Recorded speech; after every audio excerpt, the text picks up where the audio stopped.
Vermi compost के बारे में मोस्टली स्कूल में भी बताया गया होगा कैसे वर्मी कंपोस्ट आप लोग बातें नहीं करेंगे, पहले सुनेंगे। वर्मी कंपोस्टिंग, लीफ मटेरियल, काऊ डंग मैन्योर, गार्डन की ग्रास, वीड्स का भूसा, राइस का भूसा, सब चीज़ें इस्तेमाल कर सकते हैं जो चीज़ें डिकम्पोस्ट हो सकती हैं। ठीक है, किचन वेस्ट है, अपना काऊ डंग मैन्योर है, सब चीज़ें जो है वर्मी कंपोस्ट में इस्तेमाल की जाती है। हमारे पास यहाँ लीफ मटेरियल काफ़ी मात्रा में है, तो हम यहाँ पे लीफ मटेरियल से वर्मी कंपोस्टिंग करते हैं। तो जो भी हमारा ये गोल्फ कोर्स देख रहे हो रोड साइड में और जो क्रिकेट ग्राउंड, जो भी झाड़ू मारने के बाद लीव्स निकलती है, ड्राई लीव्स, उसको हम एक जगह डंप करते हैं और उसको वाटरिंग के थ्रू 50% डिकम्पोस्ट करते हैं। उसके बाद इस पिट में लेके आते हैं, क्योंकि इस पिट में जो है हमारे अर्थवर्म्स होते हैं। अर्थवर्म्स हमारे जो है डिकम्पोस्ट मटेरियल ही खाएंगे, आपका जो है ये ड्राई लीव्स या ग्रीन लीव्स नहीं खाएंगे, इनको डिकम्पोस्ट करके देना पड़ेगा। किचन वेस्ट जो है उसको भी डिकम्पोस्ट करना पड़ेगा। एक काऊ डंग मैन्योर डिकम्पोस्ट नहीं करना पड़ेगा, क्योंकि वो डाइजेस्ट मटेरियल होता है, उसमें वर्म्स डाल दोगे तो उसमें आपका वर्मी कंपोस्टिंग शुरू कर देंगे। उसको 3 महीने लगते हैं बनाने में, इसको लगते हैं 6 महीने बनाने में। ठीक, तो पहले डिकम्पोस्ट करते हैं, उसको 3 महीने लगते हैं। 90 डेज का यहाँ सर्किल होता है, 3 महीने यहाँ लगते हैं, तो 6 महीने में एक सर्किल बनता है वर्मी कंपोस्ट। तो जो हमारा ये पिट देख रहे हो, पिट बहुत गहरा नहीं है। जिस ग्राउंड लेवल पे खड़े हो यही ग्राउंड लेवल है। ये 2-2 ईंटें सिर्फ बाहर से लगा रखी हैं ऐसे। ठीक है, ये 9 इंच इसकी डेप्थ है और 3-4 इंच मटेरियल उठा देते हैं हम ऊपर को। 1 फीट के आसपास इसमें मटेरियल को हम रखते हैं सिर्फ, क्योंकि ये जो अर्थवर्म्स हैं वो रेड वर्म्स के नाम से जाने जाते हैं। आइसिना फोर्डिटा उनका बॉटनिकल नेम है। ये बहुत ज़्यादा डेप्थ में नहीं जाते हैं, 1 से 1.5 फीट तक की डेप्थ में जाते हैं, इसलिए ऐसा डिजाइन किया हुआ। क्योंकि यहाँ हमने पूरा जो है इन पे स्टडी करके कौन सी स्पीसीज वर्म्स की कितनी डेप्थ तक जाती है, तब हमने यहाँ पे स्टार्ट किया। तो जब हमने यहाँ स्टार्ट किया था, हमें भी इसके बारे में नॉलेज नहीं था। तो IIT दिल्ली में एक प्रोफेसर साहब थे, उनके वो काम इसके ऊपर कर रहे थे, उनको हम यहाँ पे लेके आए थे, उन्होंने ही डिजाइन किया था।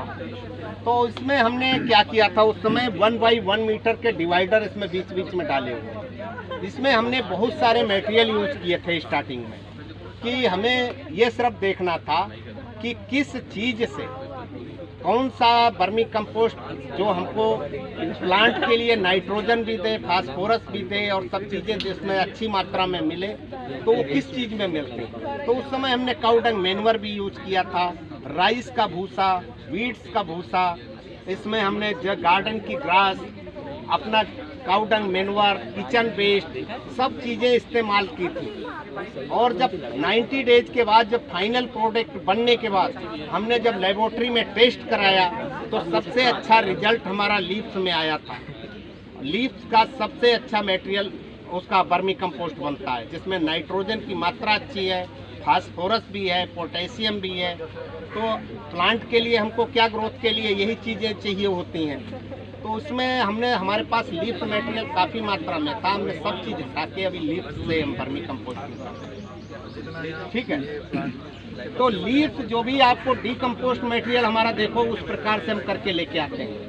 वो डिकम्पोस्ट मटेरियल पड़ा हुआ है जो पीछे साइड में, इस प्रकार से लीफ को हम बिल्कुल डिकम्पोस्ट करके तब यहाँ लाते हैं। 90 डेज इसमें रखते हैं, 90 डेज तक डेली वाटरिंग करनी पड़ती है इसके ऊपर। ठीक है, डेली वाटरिंग करते हैं। 90 डेज जैसे हो जाते हैं वाटरिंग बंद कर देते हैं।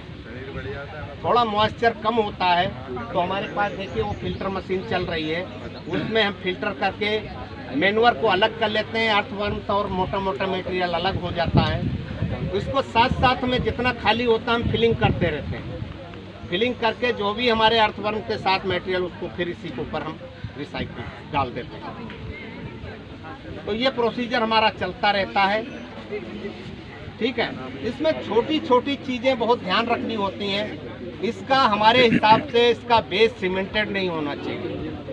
लोग क्या करते हैं, इसका बेस सीमेंटेड कर देते हैं, नहीं तो पॉलीथीन नीचे बिछा देते हैं। ये गलतियां नहीं होनी चाहिए। ये वर्म्स स्पेशल वर्म्स होते हैं, ये कभी ज़मीन में नहीं जाते हैं, क्योंकि ये वर्म्स सॉइल नहीं खाते हैं। जो अपने नेचुरल वर्म्स होते हैं वो सॉइल खाते हैं, वो ज़मीन में चले जाते हैं। आप उनका फर्श ऊपर से नीचे से कर दोगे तो वो साइड से निकल जाएंगे, ठीक है। तो ये जो है वर्म्स कभी ज़मीन में नहीं जाते हैं। लोग सोचते हैं बस ज़मीन में चले जाएंगे, वापस नहीं आएंगे, तो फर्श को सीमेंटेड कर देते हैं। आगे अभी गर्मियां आ रही, गर्मियों में क्या होता है, इस पर जो वाटरिंग करते हो, नाप तोल के वाटरिंग तो होती नहीं है, पाइप लोग पकड़ते हैं, पानी मार देते हैं। कई बार पानी ज़्यादा हो जाता है, वो जाके नीचे इकट्ठा हो जाता है पानी। जब पानी नीचे इकट्ठा होगा गर्मियों में, उसमें ह्यूमिडिटी बनने लगती है।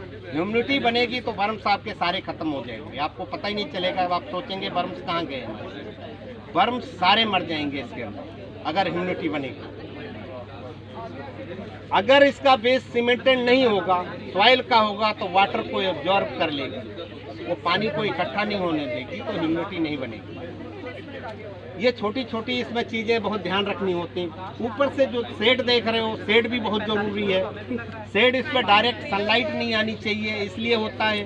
दूसरा, इसके ऊपर रेन वाटर नहीं आना चाहिए। रेन वाटर अगर ऐसे वाटरिंग कर रहे हैं इनको कोई दिक्कत नहीं, रेन वाटर आया तो वर्म सारे बाहर आ जाते हैं, तो इसलिए इसको ऊपर से शेड बनाया जाता है। ऐसा क्यों होता है? ऐसा नेचर के साथ उनका है, कुछ ऐसा लगाओ। अच्छा, और ये कितना गहरा है? ये बस 9 इंच गहरा है। जिस ग्राउंड लेवल पे खड़े हो यही ग्राउंड लेवल है, ऐसा नहीं कि गड्ढा खोद रखा है। इतना ही है बस। हाँ, ये इसमें सिर्फ हम 1 फीट मटेरियल रखते हैं। ये अभी भरा है, ये अभी आप 2-3 दिन के बाद आओगे, ये नीचे बैठ जाएगा कम से कम 2-3 इंच। अच्छा, इसमें एक तो मॉइस्चर होना चाहिए।